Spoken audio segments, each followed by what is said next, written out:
5 years ago, I generously donated $75,000 to fund my sister's dream wedding. It was a heartfelt gift, and I made it clear to her that I expected no repayment. My main wish was for her to enjoy a beautiful and memorable day. Since our childhood, she had always envisioned a fairy tale wedding, and I wanted to make that a reality for her. Although my wife was not entirely supportive of the decision to use such a large sum from my personal savings, I felt it was the right thing to do. Last month, my sister finalized her divorce, and now my wife is suggesting that I should ask for the money back because the marriage did not last. However, I maintain that the success of their marriage has no bearing on the gift. The purpose of the gift was to ensure my sister had a wonderful wedding, which she did. We are in a stable financial situation, so the need for the money isn't pressing. My wife's persistence in reclaiming the gift strikes me as unreasonable. It was never about the money, but about the gesture of support and love at that moment. Asking for the money back now, especially during such a difficult time for my sister, would only add to her distress. It seems unjust to penalize her for how her marriage ended, considering the gift was intended for her happiness on her wedding day. The idea that a gift is something given with an expectation of return misunderstands the nature of gifts, which are expressions of generosity meant to be unconditional and final. It's concerning that my wife is so focused on recouping a gift from many years ago rather than focusing on the present and our own financial comfort. It's deeply unsettling to see how much bitterness someone can harbor, and it's definitely a concern, but calling someone an idiot over their financial choices might be a stretch. If you were to give another $75,000 for a subsequent wedding, that could indeed complicate your own marital dynamics. It's difficult for many, myself included, to fathom the reality of being able to part with $75,000 without a second thought. Spending such a sum on a wedding might seem extravagant or even wasteful to some, especially if it were merely set on fire. It would achieve the same financial end, but more swiftly. In this scenario, everyone involved might need to reevaluate their choices. It's surprising that such a significant financial decision was made unilaterally, even if from an individual account. Reflecting back, it's worth considering whether that $75,000 had an impact on your financial situation at the time it was given, despite it not affecting your current finances. In most relationships, both partners should ideally agree on large financial gifts. Switching to a more personal note, my little sister is expecting her first child, and the excitement within our family is palpable. However, she has decided to keep the baby's name a secret until birth, which I completely support. Our family has a penchant for traditional, regal names, and they were quite vocal about their disapproval of the names I chose for my own children: Charlie, Sebastian, and Sage. Despite their objections, my husband and I loved these names and chose to announce them before each child was born, which unfortunately led to repeated confrontations. Each announcement brought its own set of challenges, as our family would express their displeasure. Though they kept their negative opinions off social media, where the reception to our choices was generally positive. I suspect my sister's choice for her daughter's name won't align with our family's traditional preferences either, but I admire her for learning from my experiences and opting to avoid unnecessary drama by keeping it under wraps.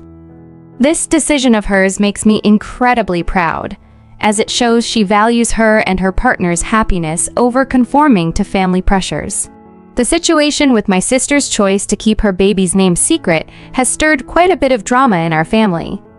Many relatives are speculating wildly, with some even suggesting she's hiding a terrible name that they'd urge her to change, or that she's chosen a name associated with someone they dislike. These accusations have led to heated discussions where I've had to step in and defend her decision consistently. Each time the topic arises, I remind everyone that the right to name a child rests solely with the parents, and that it's not uncommon for parents to wait until birth to announce the name. This approach seems sensible, especially given the strong reactions from our family in the past. However, this stance led to a conflict with my parents, who believe they should be privy to the name before the birth. I disagreed, stating that this information belongs only to the parents-to-be, and that my role was merely to support my sister's choice, not to meddle or reveal any secrets. My insistence on respecting my sister's privacy turned the situation tense, with my parents accusing me of being a bad influence and demanding an apology for my supposed mistreatment of them. They couldn't see that their insistence was intrusive and insensitive. You're absolutely not the idiot here. It's important to stand by the decision of the parents to keep their baby's name a secret if they choose to. It's a personal choice and one that they have every right to make without external pressure. The grandparents-to-be should focus on supporting their daughter and son-in-law during this joyous time rather than creating unnecessary stress.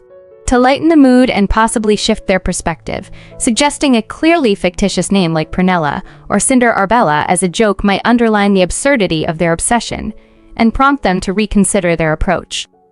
This strategy might give them a moment of pause, hopefully leading to a realization that their involvement should be supportive rather than controlling. As for hobbies and distractions, it might indeed be helpful for them to engage in other activities. Engaging more with the community or finding hobbies might provide them a healthier outlet for their energies, ensuring they respect boundaries while maintaining a positive and supportive role in their granddaughter's life. If they're spending their time nitpicking and creating drama over a baby's name, it really highlights the need for them to find more productive and fulfilling ways to spend their time. It's rather unsettling to see adults become so fixated on controlling or influencing decisions that aren't theirs to make, to the point of demanding apologies when they don't get their way. They clearly need to channel their energy into more positive activities. On another note, I've always thought of my stepdad as my father. He entered my life when I was just 1 year old, marrying my mom shortly after I turned 2.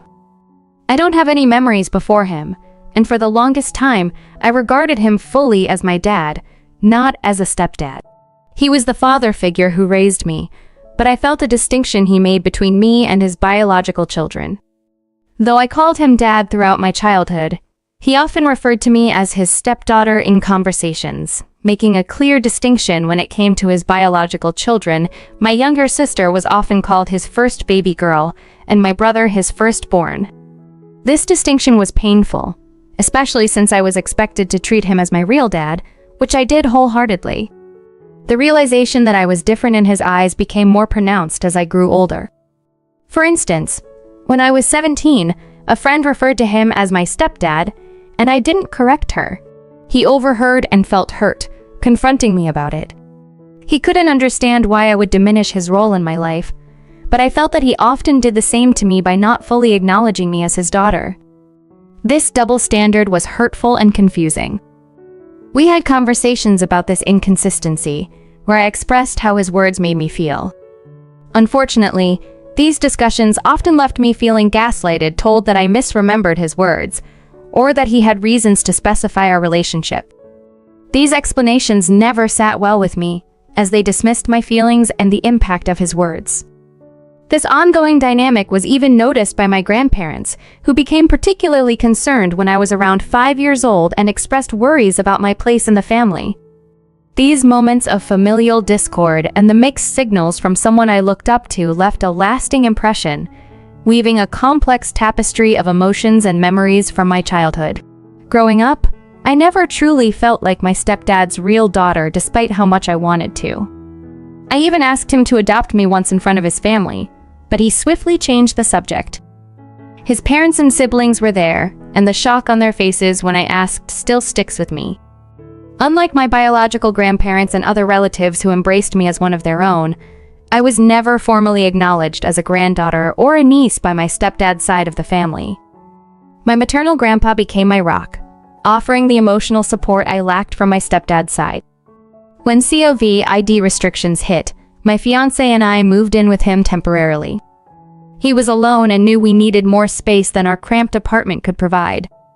It felt natural to ask him to walk me down the aisle when I got engaged, given all he had done for me.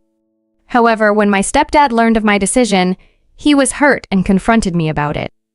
He mentioned how he looked forward to walking his 3 little girls, my biological sisters, down the aisle, but never mentioned me in that future vision. His reaction was another reminder of the conditional nature of his affection. When I called him out on this discrepancy, pointing out that he often did not treat me as his daughter, he accused me of being nitpicky and ungrateful for everything he had provided. Am I wrong here? Absolutely not. It's crucial to remember that enduring such dismissive treatment repeatedly from someone who should be a father figure is profoundly unfair. As you prepare to start your own family, focus on the love and support you do have, particularly from your grandpa and your fiancé. In terms of dealing with my stepdad, it's important to set boundaries. If he continues to make dismissive remarks, it might be necessary to remind him that his role at my sister's weddings will be significant, and he should focus on those moments. As for my wedding, it should be a day surrounded by those who fully support and cherish me without reservation. Regarding my mom, it's disheartening that she hasn't intervened more supportively. If the situation doesn't improve, it might be necessary to consider how much I want her and my stepdad involved in my wedding and in my life moving forward. It's a tough decision, but the priority is to ensure that my wedding day is joyful and free from any negativity. Understanding the dynamics of family and gift-giving can be complex and fraught with emotional nuances, much like the challenging situations both you and your girlfriend are navigating. Firstly, congratulations on your upcoming wedding. It's heartening to hear about your decision to have your grandpa walk you down the aisle. This gesture symbolizes the genuine support and love that he has provided throughout your life. As for your stepdad, it seems there's a considerable gap between his expectations and his actions. It's reasonable to expect that a parent or step-parent's role includes providing the essentials like food, shelter, and clothing. However, emotional support and recognition are just as crucial, and it appears there's been a significant shortfall there. His demand for appreciation now, without consistent paternal behavior in the past, highlights this disconnect. You're not wrong for feeling underappreciated and unacknowledged. Sending a generic thank you card might indeed suffice under these circumstances if it helps maintain peace. On another note, your account of your girlfriend's birthday presents a different yet equally complicated scenario. The pressure associated with opening gifts is real for some people, and it's clear your girlfriend feels this acutely. It's important to recognize and respect her feelings, even if they might seem unusual or difficult to understand. When she expressed discomfort with the persistent inquiries from your parents about the unopened gift, it was an opportunity to support her by communicating her feelings to your parents gently. Opening the gift on her behalf, although well-intentioned, may not have been the best move. It could feel like a breach of her personal boundaries and autonomy over how she handles her emotions and actions. This situation underscores the importance of communication and empathy in relationships. Even if her reaction seems disproportionate to you, it's valid for her. Moving forward, it might be beneficial to have an open discussion with her about how gift-giving is handled in your family and find a middle ground that respects both your family's traditions and her comfort levels. In parallel, it might also be helpful to explain to your parents that while their generosity is appreciated, the timing and manner of gift acknowledgement might vary, especially given her current feelings. Navigating these familial waters requires a delicate balance of respect, understanding, and patience from all parties involved. In a recent situation that unfolded with your girlfriend's birthday gift, an expensive designer handbag that she had been eyeing, it seems there was a misunderstanding and misalignment of expectations. She felt overwhelmed by the price and the attention that came with opening such an elaborate gift, which led her to delay opening it. While it might seem straightforward to you to just open the gift and express gratitude, for her, the experience comes with anxiety and discomfort. Your response to open the gift yourself, thinking it would alleviate the situation, unfortunately made things worse. From your girlfriend's perspective, this act overstepped boundaries, making her feel that her feelings were not fully respected or understood. This resulted in tension and discomfort, evident from her being curt with you the following morning, and the unaddressed presence of the gift still on the dresser. In this case, yes, the situation could have been handled better on your part. It's crucial to respect your partner's pace and comfort levels, especially with sensitive issues like gift receiving anxiety. Instead of opening the gift, a better approach would have been to communicate more effectively with both your parents and your girlfriend. Explaining to your parents that your girlfriend feels a bit overwhelmed by the gesture and needs more time could help in managing their expectations and making them more understanding of her feelings. Regarding your girlfriend's discomfort with receiving expensive gifts, It's essential to discuss this together and understand the root of her feelings. If the value of the gifts genuinely makes her uncomfortable, it might be worth gently communicating this to your parents to adjust their gift-giving approach in the future. As for the comments suggesting that she is being overly dramatic or needs therapy just for her anxiety around gift opening, it's important to remember that everyone has their unique emotional triggers and responses. What might seem trivial to one person can be a significant source of stress for another. Compassion, understanding, and communication are key in navigating these personal differences. In relationships, these challenges are opportunities to deepen understanding and support for each other. Moving forward, fostering an environment where both of you feel comfortable expressing your feelings and preferences will help in mitigating similar situations in the future. In a recent conversation, my sister expressed that she felt unsafe attending our grandfather's funeral without her girlfriend by her side. Understanding her discomfort, I offered to accompany her throughout the service to help her feel more comfortable around our less accepting family members. However, she insisted on bringing her girlfriend, stating they were engaged and, effectively, family regardless of others' opinions. I was concerned that introducing her girlfriend at the funeral might cause unnecessary tension, considering some of our family's attitudes. I suggested that if she felt the need to bring her girlfriend so strongly, it might be better not to attend, as the focus should be on commemorating our grandfather, not on familial disagreements. This upset my sister deeply, and she chose not to attend the funeral. After the funeral, I reached out to my sister to mend fences and provide her with an update on the service. However, our conversation quickly soured when she expressed regret at missing the funeral and frustration at the circumstances. I mentioned that her decision to bring her girlfriend might have been seen as seeking drama, which led to another heated exchange and her girlfriend eventually hanging up the phone on me, accusing me of being a bad brother. Reflecting on this, I realized that perhaps I could have been more supportive. The insistence on not introducing her girlfriend at the funeral was influenced by a desire to avoid conflict, but it inadvertently dismissed my sister's need for emotional support during a difficult time.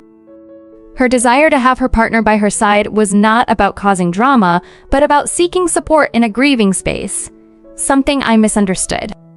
I see now that my approach might have contributed to making her feel alienated and unsupported.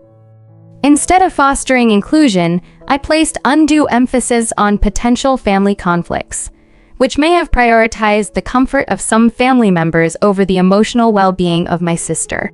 Moving forward, it's crucial to bridge this gap with my sister, recognizing that her relationship deserves the same respect and acknowledgement as any other family bond, especially during significant family events like a funeral. My initial stance, although intended to maintain peace, overlooked the importance of supporting my sister's right to be accompanied by her partner, highlighting a need for more empathy and understanding in balancing family dynamics and individual needs.